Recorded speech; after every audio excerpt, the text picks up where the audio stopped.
തദ്ദേശ തിരഞ്ഞെടുപ്പിൽ കോൺഗ്രസിന് ജില്ലയിൽ വൻ ഭൂരിപക്ഷമുണ്ടാകുമെന്ന് DCC president A Thankappan. UDF ഇത്തവണ വലിയ പ്രശ്നങ്ങളില്ലാതെയാണ് സ്ഥാനാർത്ഥികളെ നിർത്തിയത്. കോൺഗ്രസ് വാർഡ് കമ്മിറ്റികളുടെ തീരുമാനപ്രകാരമായിരുന്നു ഇത്തവണത്തെ സ്ഥാനാർത്ഥി നിർണയം. മുകളിൽ നിന്ന് അടിച്ചേൽപ്പിക്കുന്ന പഴയ ശൈലി ഇത്തവണയില്ല. 10% സ്ഥാനാർത്ഥികളുടെ കാര്യത്തിൽ പ്രശ്നങ്ങളുണ്ടെന്നും എന്നാൽ പാർട്ടിയുടെ വിജയസാധ്യതയെ അത് ബാധിക്കില്ലെന്നും തങ്കപ്പൻ UTVയോട് പറഞ്ഞു.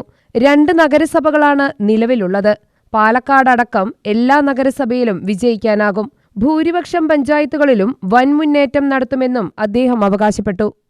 പാലക്കാട് ജില്ലയിൽ ഇത്രകാല ചരിത്രത്തിൽ ആദ്യമായിട്ട് UDFൽ സമാധാനപരം എല്ലാവരും തൃപ്തിപ്പെടുത്തുന്ന ഒരു സ്ഥാനാർത്ഥി നിർണ്ണയം നടന്നു. അതോടൊപ്പം തന്നെ ജില്ലാ കോൺഗ്രസ് കമ്മിറ്റി ഓരോ വാർഡുകളിൽ നിന്നാണ് സ്ഥാനാർത്ഥി നിർണ്ണയിച്ചിരിക്കുന്നത്. ആ വാർഡിൽ ഒരു പേര് വന്ന അവരെയൊക്കെ ഞങ്ങൾ അംഗീകരിച്ചിട്ടുണ്ട്. എല്ലാതിരുന്നാൽ ഞങ്ങളുടെ ഒരു കോർ കമ്മിറ്റി ഉണ്ട്. VK ശ്രീകണ്ഠൻ, C ചന്ദ്രൻ ഉൾപ്പെടെയുള്ള ആളുകളുടെ ഒരു കോർ കമ്മിറ്റി ഉണ്ട്. ആ കോർ കമ്മിറ്റി വളരെയേറെ സമാധാനമായി അവർക്ക് തൃപ്തി നൽകുന്ന രീതി സ്ഥാനാർത്ഥി നിർണ്ണയം നടത്തിയിട്ടുണ്ട്. അതുകൊണ്ട് ഞങ്ങൾക്ക് സംതൃപ്തിയുണ്ട്. ഇവിടെ റെക്കോർഡ് വിജയം പഞ്ചായത്തിലും മുനിസിപ്പാലിറ്റിയിലും ജില്ലാ പഞ്ചായത്തിലും വരും എന്ന് തന്നെയാണ് ഞങ്ങളുടെ വിശ്വാസം. അത് ഒരു സംശയം വേണ്ട. ഇന്ന് വരെ 4 വർഷമായിട്ട് നടന്ന പാലക്കാട് ജില്ലയിൽ ഓരോ ബൈ-ഇലക്ഷനും UDFും അതുപോലെ തന്നെ കോൺഗ്രസും എല്ലാവരും വിജയിച്ച ചരിത്രമാണ് ഉള്ളത്.